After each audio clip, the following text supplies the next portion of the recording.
So, good day na naman po mga solid kong katambay. Ang tuturo ko po sa inyo ay isang DIY na dual contact. So, ang gagawin natin ngayon ay isang Aerox na version 2.1 mga solid kong katambay yata to. Ito. So, bali gumawa tayo ng dito mga indicator valve mga solid kong katambay yan. So, sa indicator valve mga solid kong katambay, pagsamahin nyo lang po yung dalawang wire, then isaksak mo sa ground. Then yung magkabilang pares ay saksak mo lang sa kanyang signal light. Yan mga solid kong katambay. Bali wala kang puputuling wire mga solid kong katambay. Iipit mo lang dyan mga solid kong katambay. Yan. Ganyan lang po yung pagdi-DIY mga solid kong katambay. Ito po yung gagamitin nating dual contact na firefly mga solid kong katambay na dual color siya. Pag naka park light po siya pula, pero pag nag-signal ka dilaw. Ayan po mga solid kong katambay. So bali ang mangyayari dyan mga solid kong katambay ay konting lang to, tips at sa inyo mga solid kong katambay, para hindi siya maraming ayan. Pag di ka kasi gumamit ng indicator valve mga solid kong katambay, ayan, ganyan yung mangyayari. Mabilis yung kanyang pag signal. Yan. Hindi normal yung blink ng mga flasher natin mga solid kong katambay. Ayan mabilis sila. Yan. Kasi mababa po ang kanilang mga watts ng LED na to mga solid kong katambay. Kaya ganyan po yung kanila function. So kailangan natin gumamit ng ganito. Ayan, sa puntong yan mga solid kong katambay, naging normal na sila. Ayan. Normal na yung blink nila. Ayan mga solid kong katambay. So sa harapan muna yan mga solid kong katambay. Tapos gagawin din natin yung sa likuran. Ayan. Tandaan nyo lang po, basta pag pinagsali yung dalawang wire sa ginawa nyong indicator valve, ilagay nyo lang yung dalawang pinagsama nyo sa ground.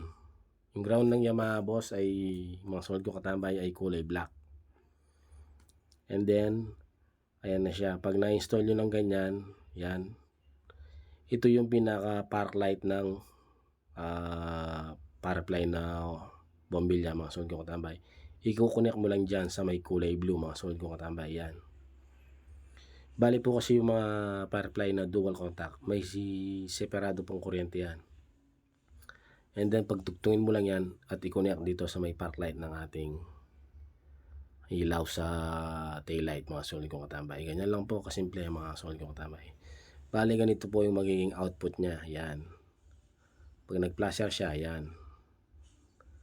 Ganyan po ang magiging output niya mga solid kong katambay. So napaka-easy lang po at napaka-basic lang ng DIY ng mga dual contact na to mga solid kong katambay. So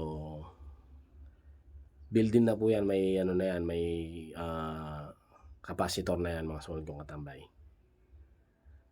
Ayan. And then yung pong linagay yung mga indicator valve, isuksok mo lang dyan sa may chassis ng motor para hindi siya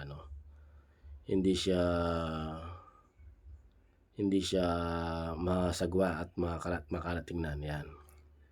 Kung po, ganyan po yung magiging function na pag wala siya. Mabilis mag-blink, hindi normal yan.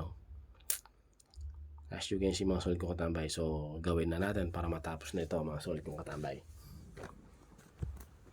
para mabuo na siya. Sa puntong ito mga solid kong katambay, nagawa na natin at naturo ko na nga sa inyo kung paano siya i-install. Ayan Ayan, pag nag-signal siya mga solid kong katambay, yellow siya. And then mag-i-standby muli yung pula. And then pag pinatay mo yung signal, mag-hazard ka, magdidilaw ulit. Ganyan lang kasimple mga solid kong katambay ang pag-install ng firefly na dual contact valve. Ayan.